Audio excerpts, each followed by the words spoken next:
حمد و صلات کے بعد خالق کائنات کی عطا سے فقط اس کی دی ہوئی توفیق سے ہم ایک بار پھر حلقہ درس حدیث و فقہ میں موجود ہیں۔ قبل اس کے کہ گفتگو کا آغاز کیا جائے، ایک مرتبہ بلند آواز سے اپنے آقا و مولا صلی اللہ علیہ وآلہ وسلم کی بارگاہ میں درود و سلام کے نذرانے پیش کیجیے۔ اللہم صلی علی سیدنا و مولانا محمد طب القلوب و دوائها وعافیت الابدان و شفائها ونور الابصار و ضیائها وروح الارواح و غذائها وعلى آلہ و اصحابہ وبارک وسلم۔ ماہ رجب المرجب کو نسبت کئی طرح سے ہے اور کئی بزرگان دین سے اس مہینے کو نسبت حاصل ہے۔ انہی نسبتوں میں ایک نسبت یہ ہے کہ اس مہینے میں امام جعفر الصادق رضی اللہ عنہ کی نیاز کرتے ہیں اور اس نیاز کو ہم کنڈا کہتے ہیں۔ کنڈے کے حوالے سے ہمارے یہاں بہت سی باتیں گردش میں ہوتی ہیں۔ ماہ رجب المرجب آتے ہی اس حوالے سے بہت ساری باتیں سامنے آتی ہیں۔ کسی کا کہنا ہوتا ہے کہ کنڈا کرنا جائز ہے، کسی کا دعویٰ ہوتا ہے کہ ناجائز ہے، کسی کا کہنا ہوتا ہے کہ یہ شیعوں سے نکلا ہوا کام ہے اس وجہ سے ناجائز ہے، اور کسی کا کہنا ہوتا ہے کہ یہ اہل سنت بھی کرتے آئے اس وجہ سے یہ جائز ہے۔ تو اس حوالے سے سب سے پہلے تو یہ سمجھ جائیں کہ کنڈا نیاز ہے، اور نیاز نام ہے ایصال ثواب کا، اور ایصال ثواب کا معنی ہوتا ہے اپنے کسی بھی عمل کا ثواب کسی دوسرے کو دے دینا، چاہے وہ عمل نفل ہو، فرض ہو، واجب ہو، اس کا ثواب کسی دوسرے کے لیے دے دینا، نیت کر لینا، یہ ایصال ثواب ہے۔ تو ایصال ثواب اہل سنت و جماعت کے نزدیک جائز ہے، مستحسن ہے کہ زندوں کے اعمال مردوں تک پیش کیے جائیں یا زندوں کے اعمال زندوں کو ہی دیے جائیں، یہ ایصال ثواب ہے۔ اور ایصال ثواب میں سے ہی ایک ایصال ثواب ہے جس کا نام کنڈا ہے۔ تو جب ہمارے نزدیک ایصال ثواب جائز ہے تو کنڈا بھی جائز ہے۔ اب ایصال ثواب جائز ہونے کی دلیل کیا ہے؟ تو فقہاء کرام نے، ہمارے علماء نے اس پر دلیل نہیں بلکہ دلائل دیے۔ بلا مبالغہ سینکڑوں دلائل اس بات پر موجود ہیں کہ ایصال ثواب ایک عمل مستحسن ہے، ایک اچھا عمل ہے۔ مثال کے طور پر صحیح بخاری کی حدیث ہے، حضرت عائشہ صدیقہ رضی اللہ عنہا روایت کرتی، فرماتی ہیں ان رجلا قال للنبی صلی اللہ علیہ وسلم ان امی افتلتت نفسها۔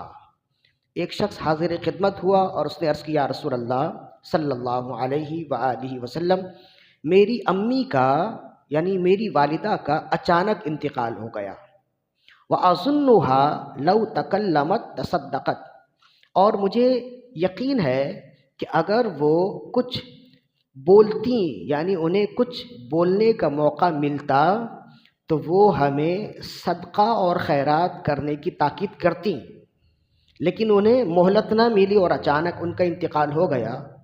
فَهَلْ لَهَا أَجْرٌ إِن تَصَدَّقْتُ عَنْهَا، تو یا رسول اللہ اگر میں ان کی طرف سے صدقہ کروں اور اس کا ثواب ان کے لیے نیت کر لوں تو کیا انہیں اجر ملے گا؟ قال نعم، آپ نے فرمایا بے شک انہیں اجر ملے گا۔ تو یہ ایصال ثواب کے لیے یہ حدیث بالکل واضح ہے کہ عمل کرنے والا زندہ ہے اور جس کے لیے عمل کر رہا ہے وہ اس دنیا سے گزر گیا، لیکن رسول اللہ صلی اللہ علیہ وآلہ وسلم نے ان کے بارے میں فرمایا انہیں ثواب ملے گا۔ اسی طرح سنن ابی داؤد کی حدیث ہے، حضرت سعد بن عبادہ رضی اللہ عنہ فرماتے ہیں کہ یا رسول اللہ صلی اللہ علیہ وآلہ وسلم ان ام سعد ماتت، یا رسول اللہ ام سعد کی والدہ کا انتقال ہوا، فأی الصدقۃ افضل، تو یا رسول اللہ میں چاہتا ہوں کہ ان کی طرف سے کچھ صدقہ کروں، تو میں کس چیز کا صدقہ کروں، کون سا صدقہ افضل ہے؟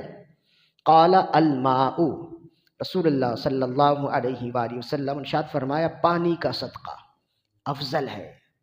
قال، تو حضرت سعد بن عبادہ رضی اللہ عنہ فرماتے ہیں فحفر بئرا وقال هذه لأم سعد، تو انہوں نے ایک کنواں کھدوایا اور اسے وقف کر دیا اور فرمایا کہ یہ ام سعد کے لیے ہے، یعنی اس کنویں سے پانی پینے کا جو ثواب ملے گا وہ ثواب ام سعد کے لیے ہے، یعنی سعد کی والدہ کے لیے ہے۔ ان دونوں احادیث کی تشریحات میں علماء نے مفسرین نے یہی لکھا بالکل وضاحت سے کہ اس سے معلوم ہوتا ہے کہ زندوں کے عمل سے مردوں کو ثواب پہنچتا ہے بشرطے کہ وہ نیت کر لے۔ تو اسی طرح ایصال ثواب میں سے کنڈا بھی ایک ایصال ثواب کا ہی نام ہے۔ تو جب کنڈا بھی ایصال ثواب ہی ہے تو جیسے اور ایصال ثواب کرنا اچھا عمل ہے، ایسے ہی کنڈا کرنا بھی اچھا عمل ہے۔ جیسے اور ایصال ثواب جائز ہے، ایسے ہی کنڈا بھی جائز ہے۔ اچھا، کنڈے میں اس کے لفظ میں تھوڑا سا ابہام ہوتا ہے۔ ایک لفظ ہے کنڈا اور ایک لفظ ہے کنڈا۔ تو یہ جو کنڈا ہے نا یہ واؤ کے ساتھ ہے، اور جو کنڈا ہوتا ہے نا جو بجلی کا کنڈا لگاتے ہیں وہ بغیر واؤ کے ہوتا ہے۔ تو وہ ہے کنڈا بروزن گنڈا، اور یہ ہے کنڈا بروزن ہونڈا۔ تو یہ واؤ کے ساتھ ہے کنڈا۔ تو یہ ایصال ثواب ہے، یہاں تک تو بات سمجھ آ گئی۔ تو اب سوال یہ ہے کہ جب یہ ایصال ثواب ہے تو پھر اسے ایصال ثواب کا ہی نام دیا جائے، اسے کنڈا کیوں کہتے ہیں؟ تو بزرگوں سے ایک طریقہ چلا اور کہ اس ایصال ثواب کے لیے، اس نیاز کے لیے مٹی کے برتن استعمال کیے جاتے ہیں، کھیر کے لیے، پوریوں کے لیے۔ اور ان کی ایک نیت تو یہ ہے کہ کھیر جو ہے نا یہ مٹی کے برتن میں بہت اچھی جمتی ہے اور اس کا ذائقہ بھی اچھا ہوتا ہے۔ تو شاید اس نیت سے پہلے کے لوگ کھیر پوری بناتے ہوئے کھیر کنڈے میں ہی جمایا کرتے تھے۔ تو مٹی کے برتن کو کنڈا کہتے ہیں، مٹی کے کورے برتن کو کنڈا کہتے ہیں۔ تو چونکہ اس نیاز میں مٹی کے برتن استعمال کیے جاتے ہیں تو اس کی نسبت سے اس نیاز اور اس ایصال ثواب کے عمل کو کنڈا کہا جانے لگا۔ تو اب یہ مٹی کے برتن کا استعمال کرنا کیسا؟ تو اگر یہ غلط ہوتا تو ہمارے اکابرین اس کو اس عمل میں سے نکال دیتے، لیکن مٹی کے برتن کا استعمال چونکہ اچھا ہے، بلکہ یہ رسول اللہ صلی اللہ علیہ وسلم کی پسندیدہ سنت ہے، اور مٹی کے برتن کا استعمال فقہا نے بھی لکھا، علماء نے بھی لکھا کہ عام برتنوں کے استعمال سے افضل ہے۔ بلکہ اعلیٰ حضرت رحمۃ اللہ علیہ نے فتاوی رضویہ میں لکھا کہ رسول اللہ صلی اللہ علیہ وآلہ وسلم نے زندگی بھر کانچ یا پیتل یا تانبے کے برتن استعمال نہیں فرمائے۔ آپ نے یا تو مٹی کے برتن استعمال فرمائے یا لکڑی کے برتن استعمال فرمائے۔ تو مٹی کے برتن کو اگر اس نیت سے استعمال کیا جائے کہ یہ رسول اللہ صلی اللہ علیہ وآلہ وسلم کی سنت ہے تو اس میں ثواب زیادہ ملے گا۔ اسی وجہ سے علامہ شامی علیہ رحمٰن فرماتے ہیں کہ مٹی کے برتن کو استعمال کرنا افضل ہے۔ فرمائے اتخاذها من الخصف افضل، مٹی کے برتن استعمال کرنا افضل ہے۔ اذ لا صرف فیہ ولا مخیلۃ، اس لیے کہ اس میں اسراف نہیں ہے اور نہ ہی اس میں غرور و تکبر ہے۔ بعض اوقات انسان خوبصورت اور مہنگے برتن لا کر سامنے رکھتا ہے نا تو اس سے ایک دکھاوا بھی مقصود ہوتا ہے کہ یہ خوبصورت برتن ہے اور یہ بڑا قیمتی برتن ہے، تاکہ سامنے والا پوچھے اور وہ بتائے کہ یہ اتنے کا ہے۔ تو جن کو دکھاوے کا شوق ہوتا ہے تو وہ اس طرح بھی کرتے ہیں کہ مہنگے مہنگے برتن خریدتے کہ کوئی وی آئی پی پرسن آئے تو اس کے سامنے مہنگے برتن رکھے جائیں تاکہ ایک طرح سے اس کی عزت ہو اور ایک طرح سے اس کی بڑائی ہو۔ تو فرمائے مٹی کے برتن میں اس طرح کا کہ تکبر اور غرور کا کوئی شائبہ بھی نہیں ہے، اس طرح کا کوئی معاملہ نہیں ہے، اس میں بڑی سادگی ہے۔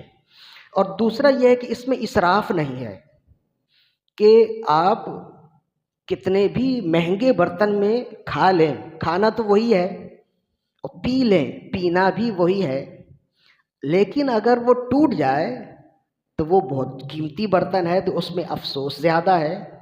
اور وہی عمل مٹی کے برتن میں آپ کریں، اگر وہ ٹوٹ جائے تو کوئی حرج کی بات نہیں ہے، افسوس بھی نہیں ہے، اس لیے کہ یہ زیادہ قیمتی نہیں ہے، کام وہی دیتا ہے۔ تو اگر ٹوٹ جائے تو اس میں اسراف بھی نہیں ہے۔ اسی وجہ سے کہا کہ اس میں اسراف بھی نہیں ہے، دکھاوا، غرور و تکبر کا کوئی عمل بھی نہیں ہے۔ اس وجہ سے عام برتنوں کے استعمال کے مقابلے میں مٹی کے برتن استعمال کرنا افضل ہے۔ اور پھر فرمایا وفی الحدیث، بلکہ رسول اللہ صلی اللہ علیہ وسلم کا ایک فرمان ہے، آپ نے فرمایا من اتخذ اوانی بیتی خزفا زارتہ الملائکہ، فرمایا جو شخص اپنے گھر میں استعمال کے لیے مٹی کے برتن رکھے گا، فرشتے اس کے گھر کی زیارت کے لیے آئیں گے۔ تو اب یہاں سے وہ تو بات تو کنڈے کی چلی تھی، لیکن اب یہ نیت کیجئے کہ اپنے گھر میں مٹی کے برتن بھی رکھیں۔ اچھے اچھے خوبصورت برتن بھی آتے ہیں پانی پینے کے لیے، کھانے کے لیے، اور اس میں فوائد بھی بہت ہیں، طبی فائدے بھی بہت ہیں، اور یہ دینی فوائد بھی ہیں کہ جب فرشتے گھروں کی زیارت کو آئیں گے تو رحمت کے فرشتے آئیں گے، جب رحمت کے فرشتے آئیں گے تو گھروں میں نزول رحمت ہے۔ تو مٹی کے برتن کو استعمال کرنا یہ رسول اللہ کا عمل ہے، اس میں اسراف ہے نہیں ہے، اس میں غرور نہیں ہے، تکبر نہیں ہے، اور اس کے استعمال میں بشارت بھی موجود ہے۔ اسی وجہ سے ہمارے علماء نے جب امام جعفر الصادق رضی اللہ عنہ کی نیاز پر لوگ مٹی کے برتن استعمال کرنے لگے تو منع نہیں فرمایا، اس لیے کہ یہ ایک اچھا ہے، یہ عمل خیر ہے۔ ایک تو ایصال ثواب عمل خیر ہے، اور اس کے ساتھ مٹی کے برتن میں اگر ایصال ثواب کیا جائے تو خیر پر خیر ہے، اس وجہ سے اسے روکا نہیں، بلکہ اس نیاز کی نسبت ہی مٹی کے برتن کی طرف کر دی، اور فرمایا یہ نیاز ہے اور اس کا نام کونڈا ہے، لہذا کونڈا ایصال ثواب کا نام ہے، اور یہ ایصال ثواب اہل سنت کے ہاں بھی رائج ہے بلکہ مستحسن ہے۔ اس وجہ سے امام جعفر الصادق رضی اللہ عنہ کی نیاز یہ جائز ہے بلکہ عمل خیر ہے، اور مٹی کے برتن میں اگر کیا جائے تو اس میں مزید اور بھی فضیلت ہے۔ اب ایک اعتراض یہ ہوتا ہے کہ یہ شیعوں کا طریقہ ہے، اس وجہ سے ہمیں اس سے رک جانا چاہیے۔ تو دیکھیں کوئی بھی عمل خیر کوئی باطل پرست کرے تو اس کے کر لینے سے وہ عمل خیر عمل شر نہیں بن جاتا۔ جو عمل بنیادی طور پر اچھا ہے کوئی بھی کر لے، اس کے کرنے سے وہ عمل برا نہیں ہو جاتا۔ ہاں ہمیں یہ حکم دیا گیا شریعت کی طرف سے کہ اگر کوئی باطل گروہ کوئی اچھا عمل کر رہا ہے تو تم بھی وہ عمل کرو، لیکن اس میں تھوڑی سی ترمیم کر دو، یا تو کچھ کمی کر دو یا کچھ اضافہ کر دو، تاکہ تمہارے اعمال اور اس کے اعمال میں تھوڑا سا فرق ہو جائے۔ لیکن یہ کہہ کے چھوڑ نہ دو کہ چونکہ باطل یہ عمل خیر کر رہے ہیں تو اب یہ عمل شر ہو گیا۔ شر ہمیشہ شر ہے، خیر ہمیشہ خیر ہے۔ شر اگر مومن کے پاس بھی ہو تو شر ہے، اور کافر کے پاس بھی ہو تو شر ہے۔ خیر اگر مومن کے پاس ہو تب بھی خیر ہے، کافر کے پاس ہو، بد عقیدے کے پاس ہو تب بھی خیر ہی ہے۔ جیسے کہ رسول اللہ صلی اللہ علیہ وسلم کا یہ عمل ہے کہ جسے امام صحیح مسلم نے نقل کیا اختصاراً، کہ ابن عباس رضی اللہ عنہما فرماتے ہیں نا کہ جب رسول اللہ صلی اللہ علیہ وآلہ وسلم مدینہ تشریف لائے تو آپ نے دیکھا کہ یہودی عاشورے کا روزہ رکھتے ہیں، تو آپ نے ان سے پوچھا کہ تم کیوں عاشورے کا روزہ رکھتے ہو؟ تو کہنے لگے کہ اس دن اللہ تعالیٰ نے حضرت موسیٰ علیہ السلام کو فرعون سے نجات دی، تو ہم شکرانے میں روزہ رکھتے ہیں کہ ہم حضرت موسیٰ علیہ السلام سے محبت کرتے ہیں۔ تو رسول اللہ صلی اللہ علیہ وآلہ وسلم نے ارشاد فرمایا کہ ہم تم سے زیادہ حضرت موسیٰ سے محبت کرتے ہیں، تو آئندہ سال سے ہم بھی روزہ رکھیں گے، لیکن ہم ایک نہیں 2 روزے رکھیں گے۔ تو یہودی روزہ رکھتے تھے، اس وجہ سے رسول اللہ نے عاشورے کا روزہ رکھنا منع نہیں کیا، اس لیے کہ عمل خیر ہے۔ ہاں آپ نے روزے رکھنے کا حکم دیا اور ان سے مشابہت نہ ہو، اس سے بچنے کے لیے فرمایا تم 2 روزے رکھ لو۔ تو اسی کی شرح کرتے ہوئے حکیم الامت مفتی احمد یا خان نائمی رحمۃ اللہ علیہ فرماتے ہیں کہ اس سے معلوم ہوا کہ عمل خیر کوئی باطل پرست کرے تو اس سے وہ عمل شر نہیں ہو جاتا، اور کسی باطل کے کرنے سے کسی عمل خیر کو چھوڑنا نہیں چاہیے، بلکہ اس میں کچھ اضافہ کر دے تاکہ اس کے عمل اور ہمارے عمل میں فرق ہو جائے۔ ایسے ہی ہمارے یہاں نیتوں میں بھی فرق ہے۔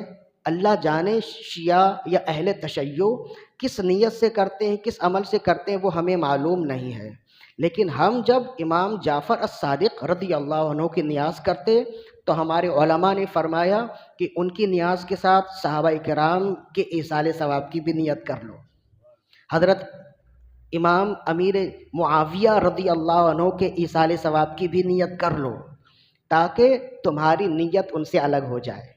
اور فرمایا اور پھر اس میں یہ کرو کہ وہ عمل یہ کرتے ہیں کہ وہ 4 دیواری کے اندر ہی کھلاتے ہیں، باہر لے جانے کی اجازت نہیں دیتے، تم اسے عام رکھو، جیسے عام نذر و نیاز ہے، کوئی چاہے وہاں بیٹھ کر کھائے، کوئی چاہے لے کر جائے، تاکہ تمہاری نیت بھی ان سے الگ ہو جائے، تاکہ تمہارے اعمال بھی ان سے الگ ہو جائے۔